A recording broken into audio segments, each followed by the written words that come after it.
Boa noite, pessoal. Estamos aqui no experimento 3 de prática de eletromagnetismo, professor Gerardo. Estou aqui apresentando para vocês o experimento prático e estou aqui na presença também do Gabriel Rocha, da Júlia Ferreira e da Mari. Bem, muito bem, pode dar continuidade. A gente é o grupo J, tá? E aquele que vos fala hoje é o Samuel Campos, né? Samuel Campos Rocha, não pode esquecer, né, do apresentador. Quando se apresenta, pô. Então vamos lá. Pessoal, nesse vídeo aqui, né, nessa apresentação do experimento 3, a ideia é mostrar para vocês, principalmente falando sobre a parte magnética, tá? No primeiro experimento foi a gente utilizar, né, a gente criar do zero uma bússola, foi um experimento muito interessante, onde a gente conseguiu ali aferir, né, o campo magnético terrestre e a gente utilizou muitos conhecimentos, tá, de eletromagnetismo. A gente utilizou o celular, mas aquela bússola que usa o campo magnético terrestre, usando um ímã, tá, e uma agulha, e um prato, a gente vai detalhar mais esse experimento, mas assim, foi um experimento muito interessante, onde a gente pôde compreender um funcionamento de uma bússola, tá? Que pode assim parecer uma coisa simples, mas na verdade vocês vão ver que tem muita explicação científica muito assim importante para esse tipo de experimento, tá? O outro experimento que a gente teve também foi o galvanômetro. O galvanômetro, para quem não conhece, é um dispositivo que mede corrente elétrica, tá? De baixa intensidade. Então a gente utilizou também esse dispositivo, a gente utilizou o telefone nessa parte também. E a gente fez também um alto-falante, que eu nunca imaginei que podia ter um alto-falante daquela forma. Eu confesso que eu falei, nossa, isso aqui não vai, nunca vai. Todo mundo que olhava você fala, não, não vai funcionar não. Mas assim, a gente usou um amplificador, usou um prato e assim, entender como é que funciona aquilo ali foi uma coisa assim super interessante também. Por último, eu fiz uma simulação no Maxwell, simulando o freio magnético. Tá? O freio magnético ele é muito utilizado principalmente em trens lá da Ásia, onde a gente tem um desgaste mecânico bem reduzido, uma característica bem interessante desse tipo de dispositivo. E a gente consegue entender como é que, quando a gente influencia, por exemplo, um campo magnético em um determinado local, como é que isso a gente pode utilizar para produzir torque, tá? Que vocês vão entender na parte mais da simulação. Então, basicamente, essa é a ideia central aqui que a gente vai apresentar para vocês.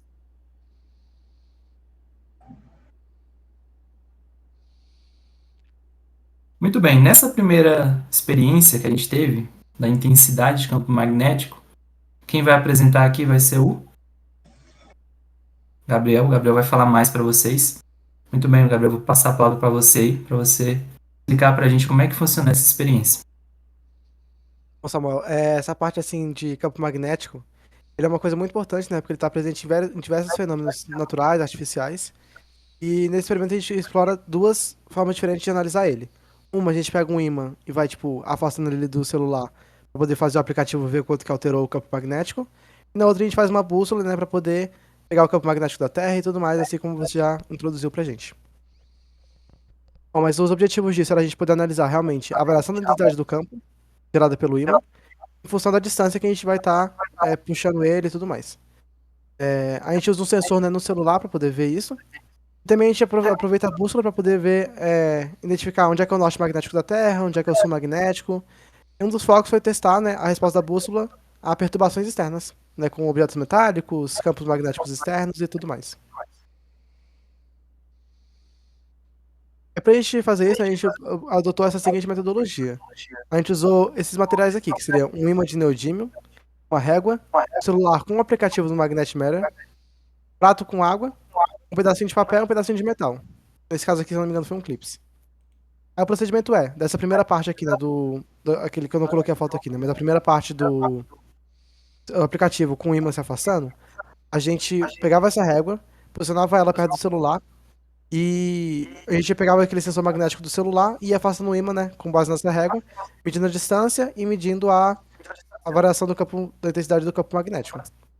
Na segunda parte, né, a gente pegou um pratozinho desse, colocou água nele, um pedacinho de metal e em cima esse pedacinho de papel, né, essa folhazinha de papel. e ela foi ajustada para a gente poder conseguir girá-la livremente e ela se alinhar com o campo magnético da Terra. A gente poder ver a variação, né, dessa direção que estiver sendo apontada, diferentes ambientes e tudo mais. A parte da descrição do experimento, né? Como é que a gente fazia isso tudo, né? Mais ou menos igual eu falei. A gente ia passando em cima de neodímio, ia coletando aqui as distâncias em centímetros, e a variação do campo magnético em micro-T. E aí a gente ia poder fazer essa análisezinha aqui dessa curva e ver como é que a gente ia fazendo essas medidas. A gente, os dados coletados, né, mostraram aqui o campo decai rapidamente com o aumento da distância, de forma compatível, né, ao inverso do quadrado previsto teoricamente. Então, a gente consegue ver que a variação assim ela vai cada vez diminuindo mais, inversamente proporcional ao quadrado, né, da distância. E na segunda parte, né, a gente coloca lá o metal sobre a bússola, vai apontando a bússola por ali, vai andando por ali. A gente acha como é que é o norte magnético da Terra, confere com uma bússola de algum celular para ver se está funcionando mesmo. E quando a gente chega perto de algum ambiente com um objeto metálico, alguma pilastra, alguma coisa assim, a gente observa, né, que tem algum efeito nessa bússola. A gente pega um ímã e aproxima ali, a gente vê que faz uma diferença, que muda um pouco a direção dela. Então ela realmente é afetada, né, por materiais e campos magnéticos que estão ali ao redor. E o que a gente pode obter dessa parte, né? É que a gente consegue comprovar o campo magnético, né? Comprovar como ele é afetado, tanto por distância como por orientação, né, de algum ímã, de algum outro campo eletromagnético.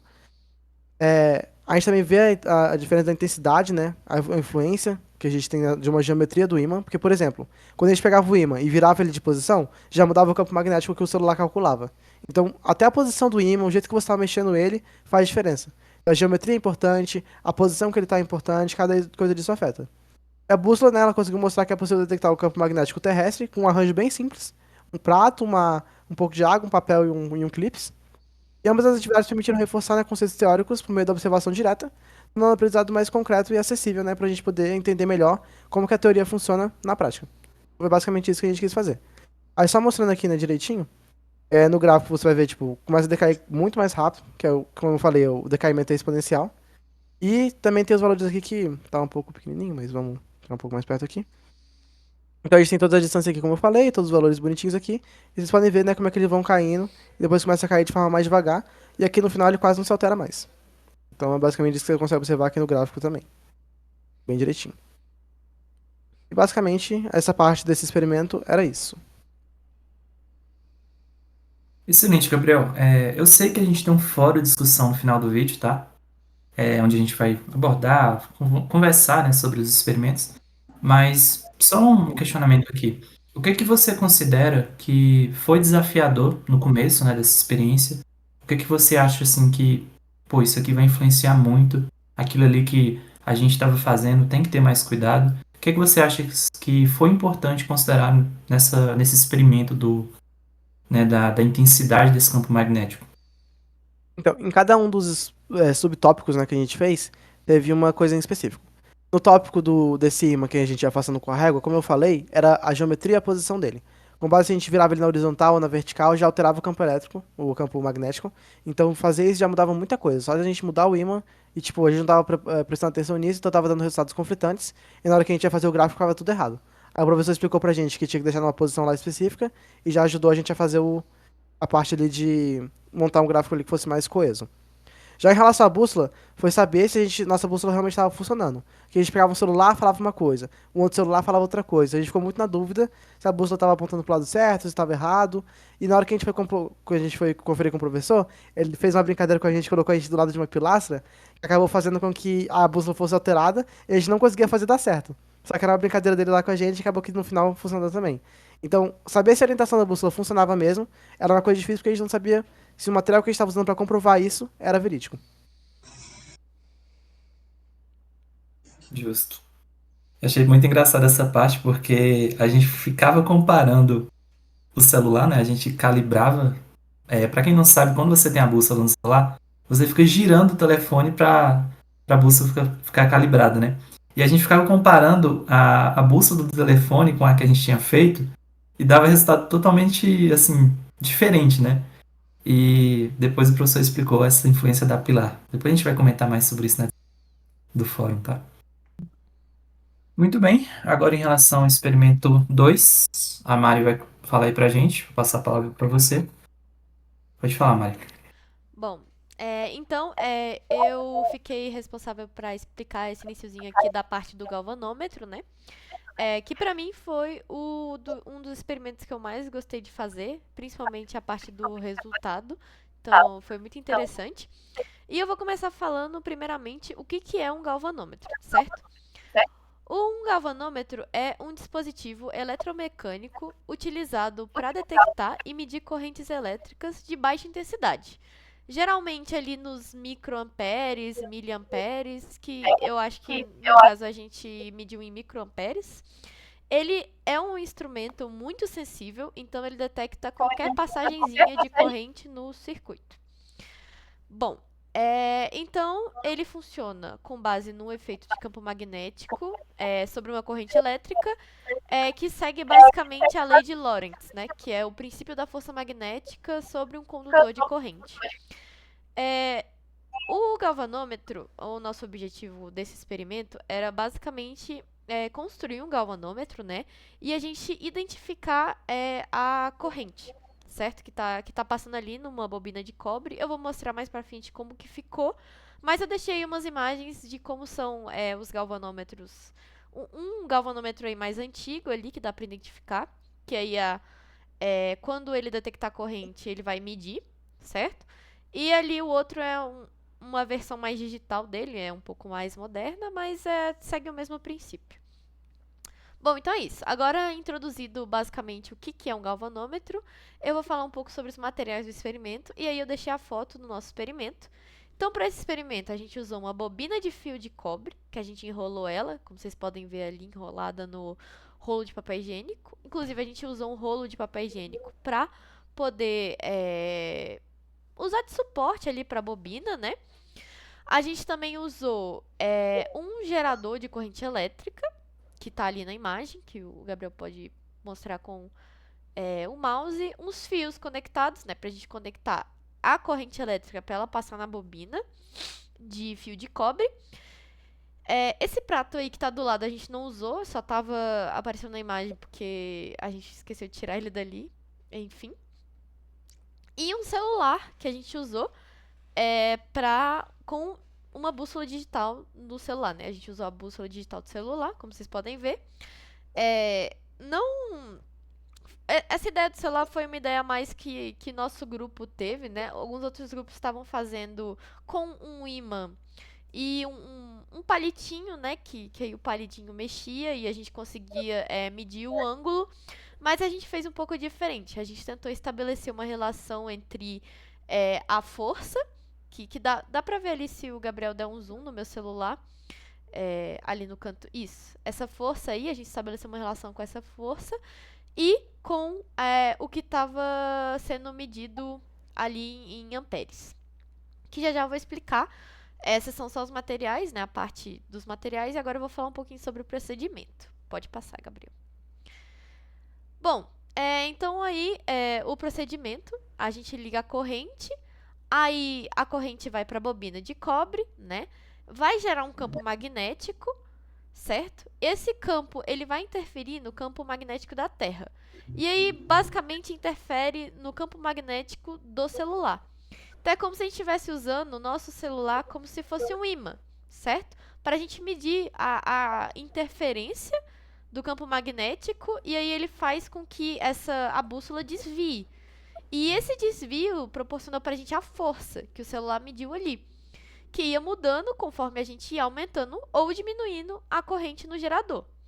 Então é basicamente assim que funciona o galvanômetro, que ele detecta a corrente, né, através do ímã e do campo magnético.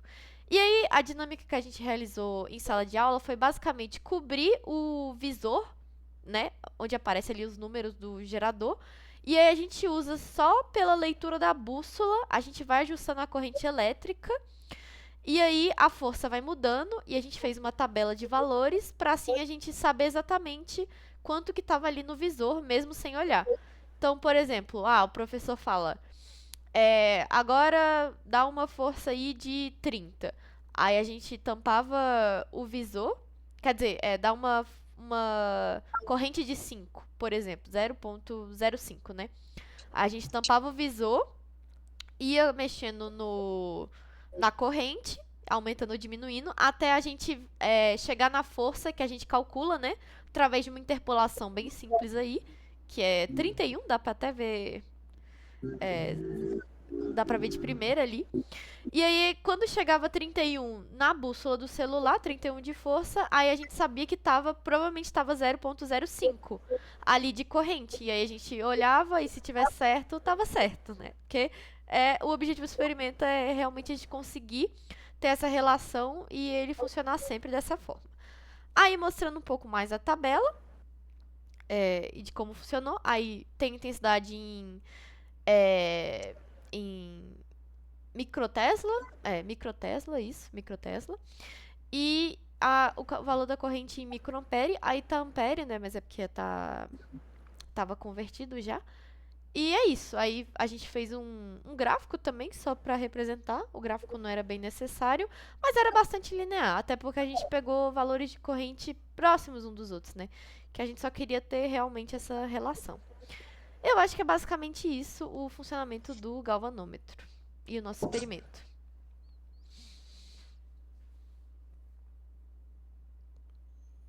E agora, em relação ao experimento 3, sobre o alto-falante, tá?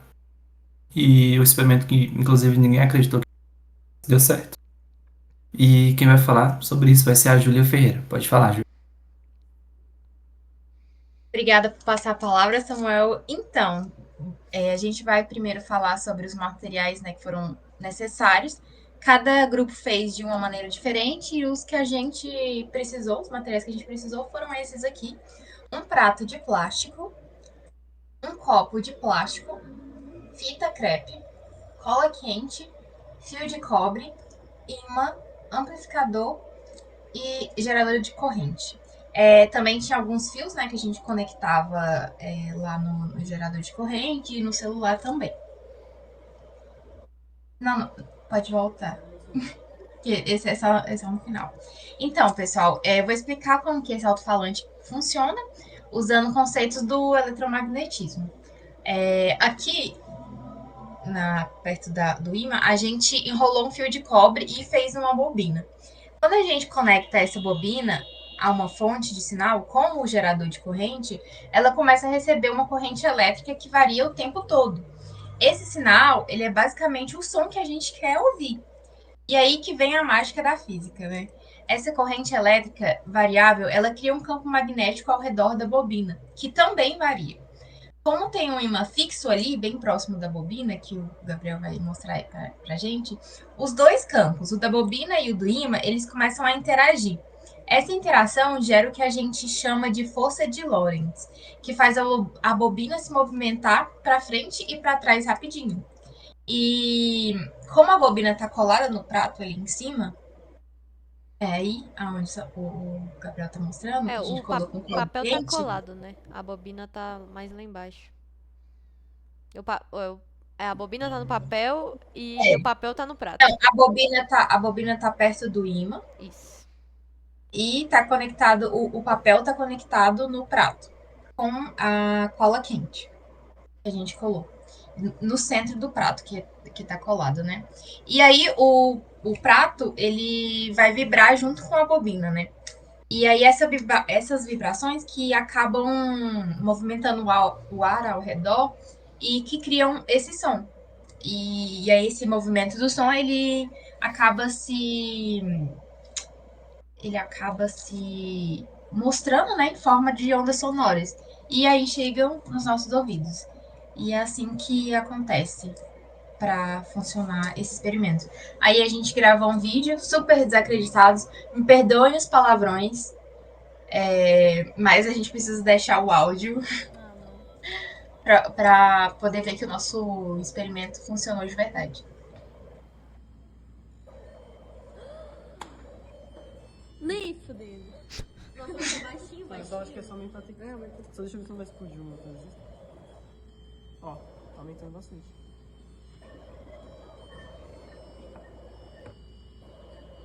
O Samuel tava dando azar. Depois disso, né? Aí o gerador de corrente. Vamos estar, hein? Não. Depois disso, para provar que o nosso experimento tinha realmente funcionado, o professor aproximou. Sabe aquele detector de música que você descobre qual que é a música que está passando? O professor colocou um desse perto do nosso alto-falante e ele detectou a música corretamente. Então, foi um sucesso. E é isso. Muito bem, gente. Agora, último experimento, tá? Simulação do freio eletromagnético. Foi uma simulação que a gente fez. E nessa simulação, a ideia dela foi apresentar o que que ele representa, como é que a gente utiliza. Pode passar, Gabriel, por favor. Tá. Nesse gift que eu tô mostrando para vocês aqui, basicamente os resultados que eu pude obter, que a gente pôde obter usando o Ansoft, tá? O Maxwell. E, assim, só para vocês entenderem, a ideia de você ter um freio eletromagnético, você utiliza os conceitos, né, que a gente aprendeu, por exemplo, campo magnético, intensidade de campo. E nessas Samuel, regiões onde você... tá travando um pouquinho? Só chega um pouquinho o microfone um É. pouco mais perto, só. Mas Eu pode acho que tá continuar. cortando o áudio dele, acho que deve ser a internet. Pode continuar? Pode. É só pra chegar o microfone um pouquinho mais perto. É porque é o microfone do notebook. Ele não é muito bom, né? Mas enfim, vou falar um pouco mais alto, então. Então, a ideia desse conceito, tá, do freio eletromagnético, é mostrar para vocês como é que a gente pode, por exemplo, relacionar a intensidade desse campo magnético para a gente utilizar isso como dispositivo de freio mesmo, tá? Isso é muito utilizado, por exemplo, nos trens que a gente tem lá na Ásia, tá? Que já utiliza esse conceito para ajudar a frear ele. E a ideia dessa simulação que eu apresentei em vídeo, tá? Mas todo mundo conheceu os conceitos da... Eu vou apresentar para vocês. A ideia dela foi justamente mostrar como é que a força, tá? O primeiro gráfico lá desse vídeo, como é que ela está variando em função de uma cavidade, de um gap, tá? Que eu chamo lá. Esse gap é simplesmente uma distância que a gente coloca as placas, tá? Tem uma bobina, tem o núcleo desse fio eletromagnético, e à medida que eu estou distanciando, né, à medida que esse gap aumenta, a força ela vai diminuindo, tá? Então, a gente está querendo dizer que ela varia em função desse gap, e como eu falei para vocês, à medida que eu estou... É praticamente uma coisa, não é totalmente linear, como vocês podem ver aí, mas mostra como é que funciona essa força, como é que essa força está variando à medida que o gap está aumentando. Outra análise que a gente pode fazer também, como está mostrando aí nesse gift também, é a questão da intensidade do campo. Na região onde eu tenho a presença dessa força, dessa variação desse gap, é geralmente a região onde a gente tem o campo magnético sendo mais intenso, tá?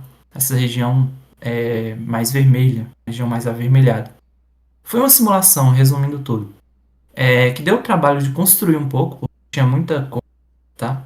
Então, acabou dando trabalho, mas eu vou comentar mais no fórum de discussão. Foi uma simulação até que simples do ponto de vista de interpretação, de entender o que está acontecendo à medida que a gente está variando aquele gap, tá? Mas enfim, gente, foi isso, essa simulação, tá? Referente ao experimento 4. E agora a gente vai dar continuidade na apresentação. Pode mudar de slide, por favor. Que é a conclusão, tá? Vamos lá então, vamos concluir o que a gente fez nesses experimentos. E acaba o seguinte. Em relação ao primeiro experimento, eu queria que o Gabriel comentasse já sobre o que ele pôde aprender, o que a gente pôde aprender nesse experimento. Eu queria que você começasse, né, Gabriel, comentando sobre isso. Pode E logo em seguida a passar o gente slide, Gabriel. vai falar, tá? Mari, Pode passar o slide. Pra gente poder concluir. Beleza. então, Pode falar. pra gente poder começar um pouco esse nosso fórum de discussão também, eu vou falar assim um pouco dessa parte assim do primeiro experimento, que como a gente já tinha falado lá no começo, né? Teve essa parte de a gente tentar entender como é que a bússola funcionava, qual que era a posição que uma tinha que estar, qual que eram essas coisas. E achei assim, realmente foi engraçado depois que o professor revelou pra gente que ele tava brincando com a gente. E aí ele falou, não, a parede aqui afeta, não sei o que e tudo mais. Ele até pediu pra gente poder calcular depois qual que era o polo sul magnético da pilastra e qual que era o polo norte magnético da pilastra. A gente ficou lá mexendo com o celular. A gente testou todas as pilastras que estavam ali perto e tava dando todas pro mesmo sentido também e tudo mais. O professor até falou que geralmente não fica tudo no mesmo sentido. Ele não sabe explicar por quê. Então, é uma coisa assim legal da gente ver que é uma coisa muito, muito diferente, né? Por mais que você pegue um experimento muito simples ali, você consegue aferir várias medições. Consegue ver polo sul e polo norte magnético, consegue ver distância, intensidade do campo, direção, com coisas bem simples ali, um imãzinho, uma réguazinha, já consegue fazer várias medições, várias coisas diferentes. E a gente consegue perceber, né, que o eletromagnetismo, mais de uma ciência complexa, uma ciência muito elaborada, também é uma coisa simples no nosso dia a dia que a gente pode utilizar coisas triviais para poder realmente praticar isso. Então é uma coisa muito legal de se ver. E foi muito legal a gente poder compreender, né, como o campo magnético varia com a distância e essas coisas de utilizar o magnetômetro do celular para poder medir coisas reais ali do campo, né, coisas na nossa prática ali mesmo. Alguém quer Ah, comentar alguma coisa sobre isso aí?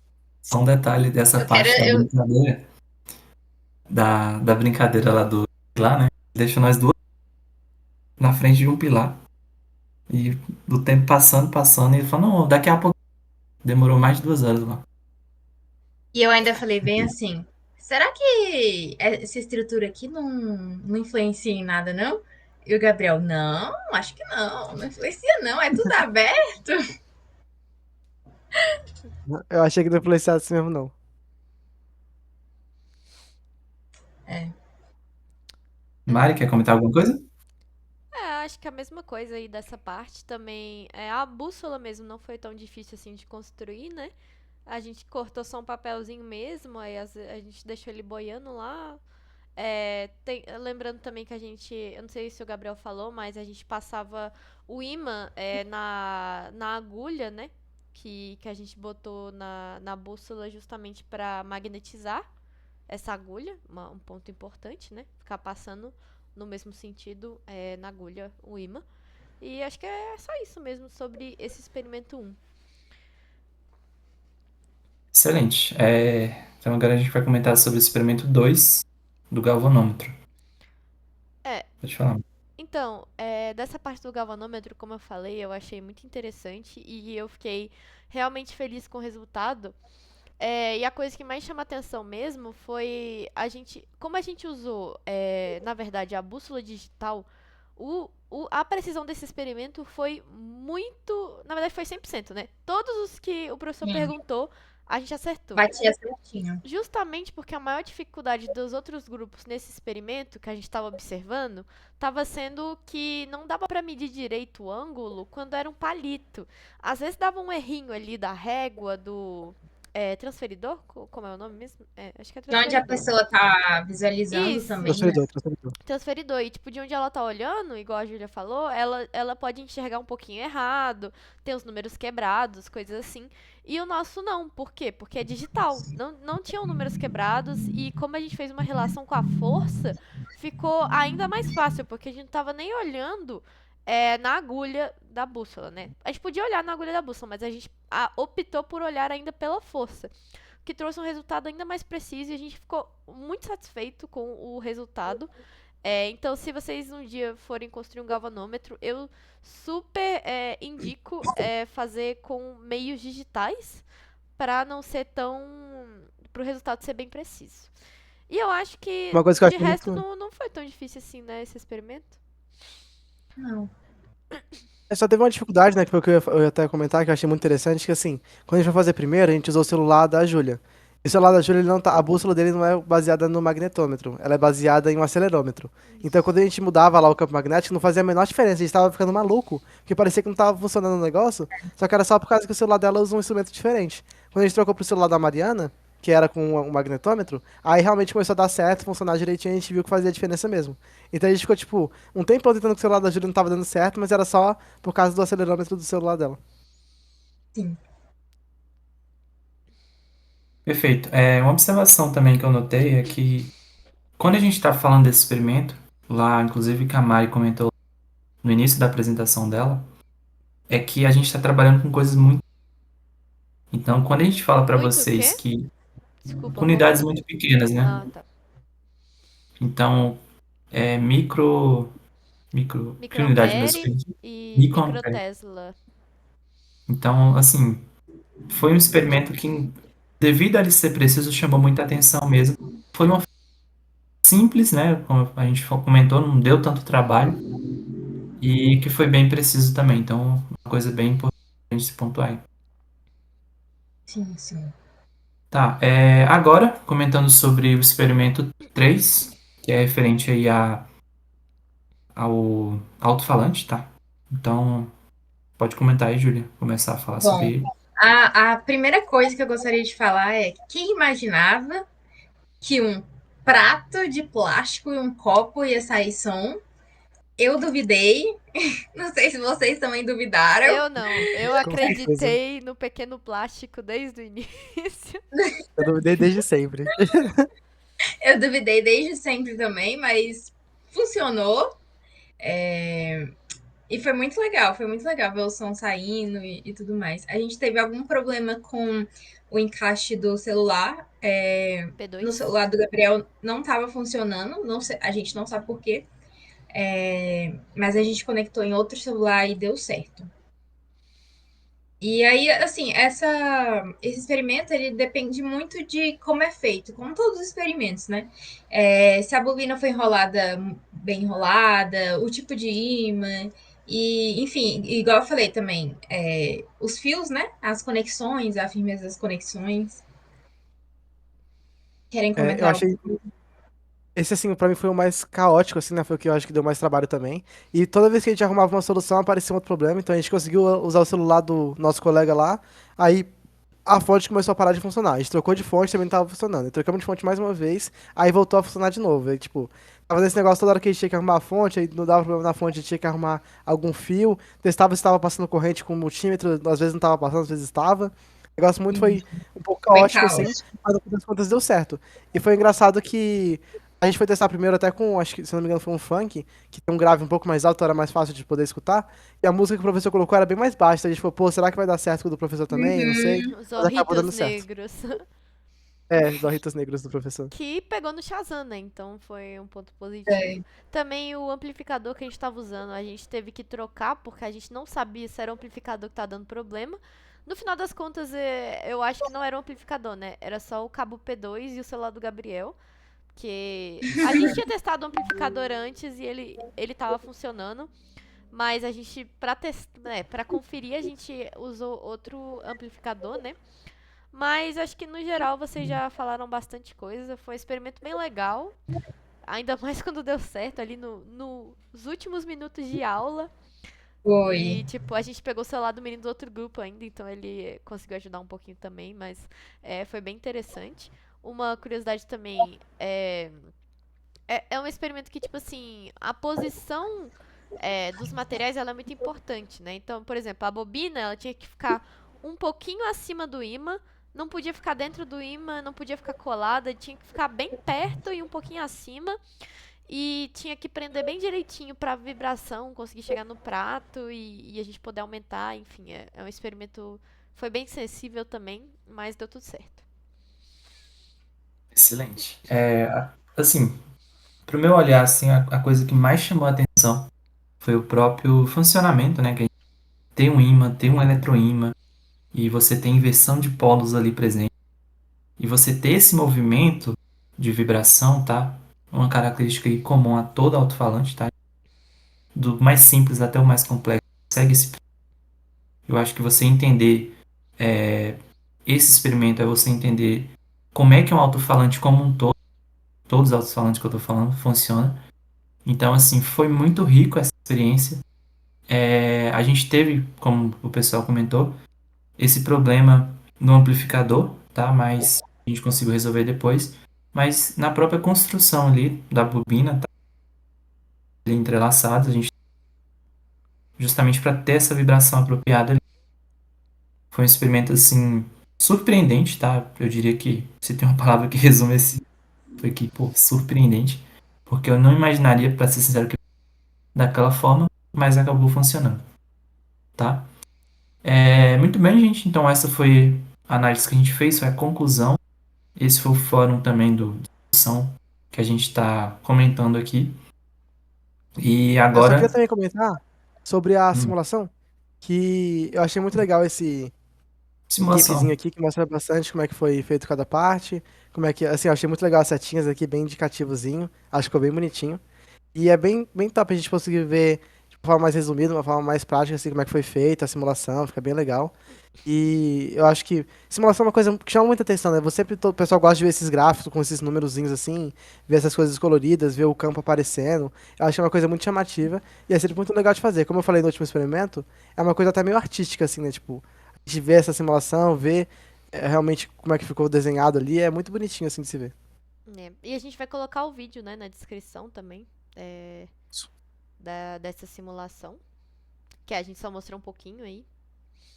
Enfim. Deixa eu só comentar mais um pouco sobre a simulação, tá? Reforçando até o que o Gabriel falou.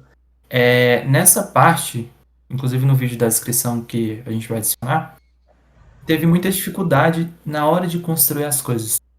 Porque aí nesse próprio GIF que vocês estão vendo, tem uma parte lá que você tem que considerar os materiais, tem que, né, ter as estações certas, você tem que fazer o furo no lugar certo, tá? Você tem que passar um cilindro no. Então, esse trabalho acaba que de construir o freio é mais trabalhoso do que interpretar os resultados, tá? Se você errar qualquer coisa ali na hora de construir, acaba tendo essa influência, tá? Então, construção vai influenciar diretamente no resultado que você está querendo entender. Então, se você fazer uma coisa que não faz tanto sentido, por exemplo, você colocar um gap ali, talvez muito distante, aí você não consegue relacionar.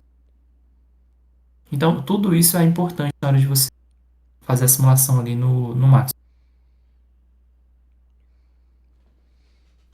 É isso, gente. Alguém quer comentar mais alguma coisa? Simulação? Não, né? Perfeito. Agora a gente vai avançar para as referências, tá?